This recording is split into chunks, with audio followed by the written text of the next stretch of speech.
নবী বলেছে স্বামী স্ত্রী এই রোমান্টিক সময়টাতে যদি একটা ঘন্টা যদি কাটাইতে পারে রে, তাহলে 1 বছরের নফল ইবাদতের সওয়াব দিয়ে দিবে।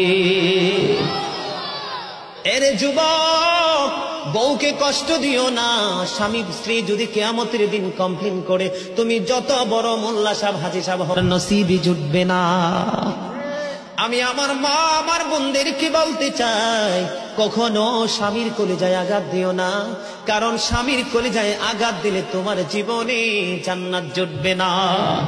বন্ধুরে আমার, আমি আমার নবীর জীবন থেকে যদি আপনাদেরকে আরেকটা এক্সাম্পল দেই বন্ধু, এখন আমি আমাদের দেশে স্বামী স্ত্রীর মধ্যে গলদ আছে না নাই?